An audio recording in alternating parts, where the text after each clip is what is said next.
Morning, everyone. I hope you are all well, keeping well. Sorry, I'm just going to adjust this slightly.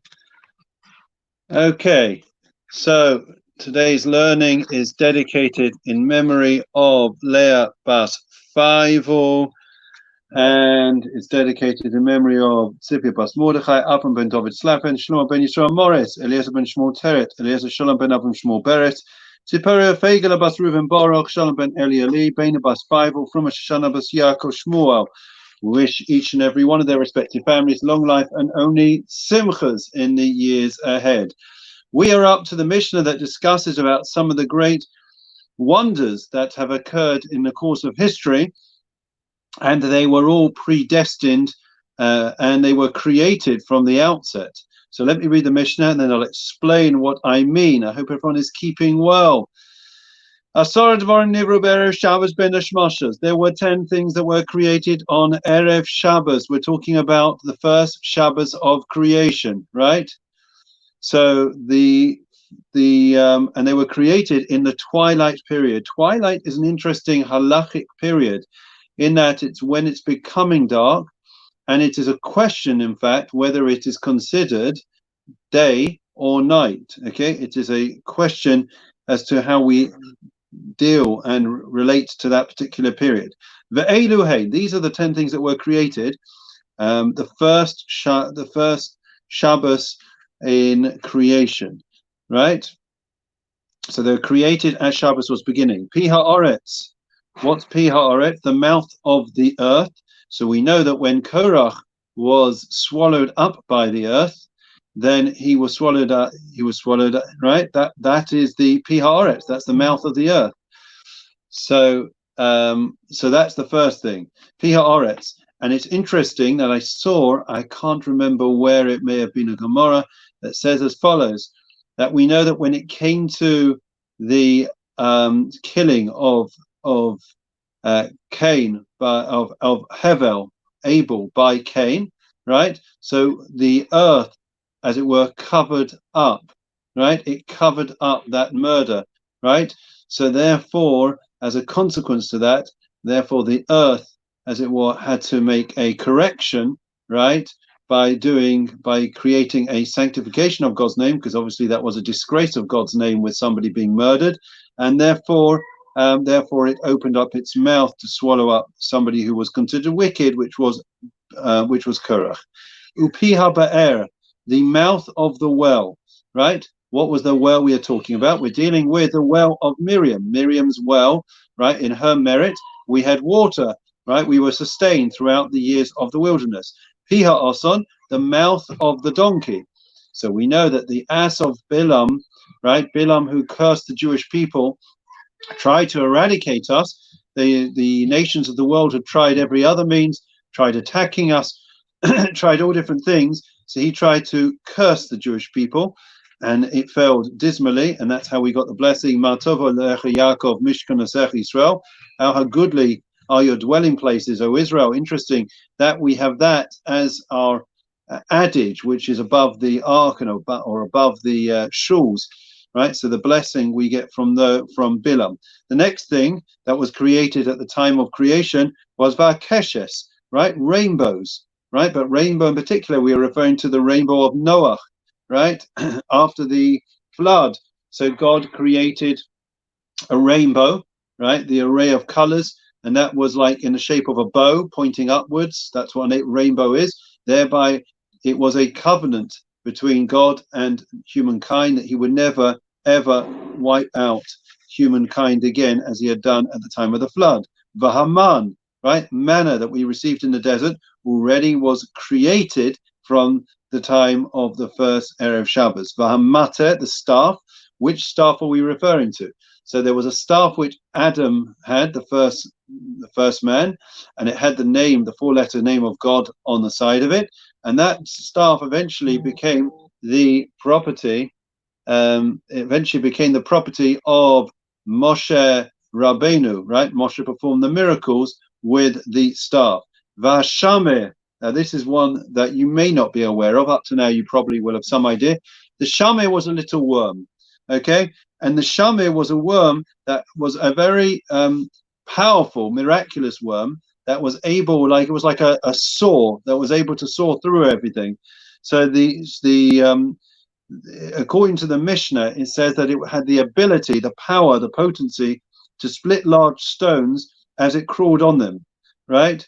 So the stones of the temple's construction could not be used with a sword or an iron, which were, because swords and iron are symbols of violence. So how are you going to cut these massive stones? If you go to the western wall, the Kotel, or look online in the meantime, you'll see the stones at the bottom are humongous. It's an incredible feat of construction that they managed to put it together. But how did they cut these stones?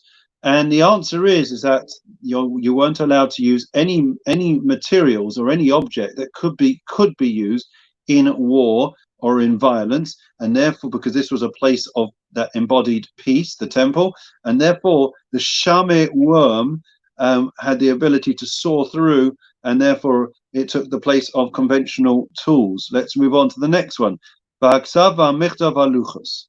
And the writing and the tablets of stone on which would be hewn the 10 Commandments, that was also created from the outset.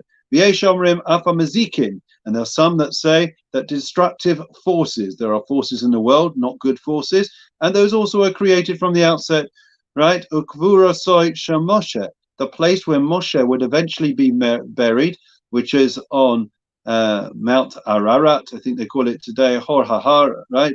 Moshe went up and was buried in a place that is actually not known. Interestingly, the Jordanians are convinced for tourist purposes that they do know exactly where it is. And if you go to Jordan, then they take you on a special tour and they'll show you where Moses supposedly was buried. The truth is nobody knows, and that Moshe was a loyal servant to God. So therefore, we didn't want him himself to become deified, right? And therefore, his place, right, of burial is not known. But Avram Avinu, we speak on Rosh Hashanah in particular about the binding of Isaac. And in the place of Isaac was this isle, this ram that was offered up in his place, symbolizing the willingness to make sacrifices, which the Jewish people have done across the altar of history. So that was created also. Also the tongues, which would make other tongues. So one of the ideas of all these things being created is to show us that everything, in a sense, right, everything is predestined. Everything is there, has a purpose, has a place, has a significance. It's not reactionary. It's not that God saw us by the sea and all of a sudden he says, right, what am I going to do now? Or, for example, there's a flood. Oh, I need to make a covenant. Everything has already been pre-planned and preordained and predestined. And therefore, that's the way that it will come about. Okay? So, I'm going to do the next one just because it's very, very interesting. And you know what? It's like a good book. I can't put it down. Okay, I apologize. Okay, but we'll try and keep it brief. Shiva Devarim B'Golam. There are 7 traits which characterize a golem. This is, which is an uncouth, an uncultivated person. So there are 7 characteristics. If you want to look at what a uncultivated, uncouth person, when you're trying to see whether somebody should become a member of your family or not, then we'll have a look at what the characteristics are. The Shiva B'Chacham, and there are 7 traits which we can find in sages. They are a mark of a great sage. So Chacham, what is the mark of a sage? Is that it's a learned person is somebody that will not speak before one is greater in wisdom or in years, right? They say in English, I think the equivalent would be empty vessels, finish it off, make most noise. Good morning, everyone. So empty vessels make most noise, which means conversely, right, that the wisdom that is in a great sage, right, we are students of wisdom. That's what a Talmid Chacham is. Nobody is called a Chacham nowadays. We are called disciples or students of wisdom, and the idea is that we're always willing to learn and look at people greater than us and see how we can glean from them. So therefore, if I'm in the presence of somebody that's greater than me, I wouldn't dare speak without being spoken to, because I want to firstly bestow upon them honor, and secondly, I can learn from them rather than me just filling the vacuum with my hot air. Okay, that's one. Which are what else is there? So you should know something. Just as an aside, even in the presence of the queen, right? So she's a lady of stature and of greatness, right? I don't know about wisdom, but I'm sure she is exceptionally wise. You're not allowed. There is an etiquette. There are protocols, right? There's a way to behave, and you wouldn't put your hand out, and you wouldn't speak before the queen speaks to you. And I know people that have been in the presence of the queen, and that is precisely the way it goes. And he does not interrupt the words of his fellow. Okay, he doesn't interrupt, right? If somebody is saying something, right, it is exceptionally rude, I keep telling my kids this, to interrupt what they are saying. What makes what you are saying more important than what they are saying? He does not answer impetuously, right? We have to be thoughtful and considerate in the responses that we give. And he replies accurately, right? In fact, we have, believe it or not, we have a tradition that we have limited words. In other words, each person has been allotted a certain amount of words in their lifetime. So if we just babble and we just say the unnecessary, we are using up, right? We are wasting our words. So we've spoken before about the concept of bittul Torah, missing an opportunity to learn. We mentioned before about bittul zman, wasting time is a terrible transgression. And now we're speaking about bittul devarim, about wasting words, right? Next one. So he discusses first things first and last things last.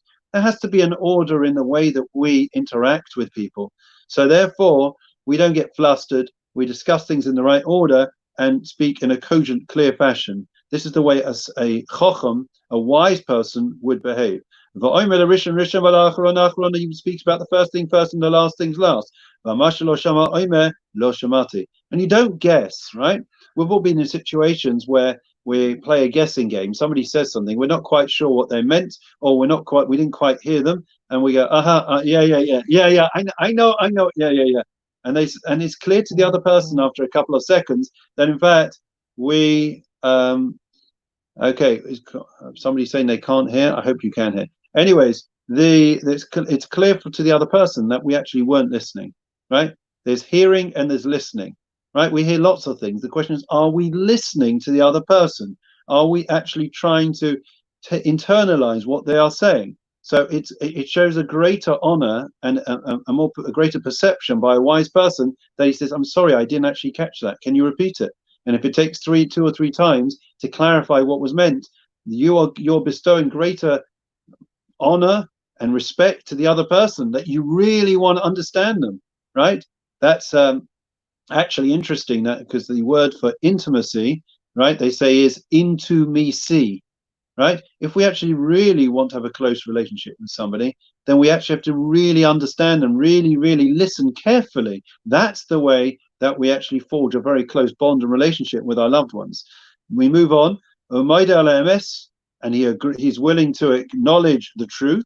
In other words, sometimes we may be doing something. People point out things all the time. Do we take it on board, or do we try to be accusatory or defensive when somebody tells us that we're doing something wrong, or they tell us something that we didn't know? So hopefully, being students of wisdom, which is what it's all about, we are willing to take on board, and actually we show appreciation. We thank them and say, oh my gosh, I didn't know that. Now I do know that. Now I'm going to be wiser for it.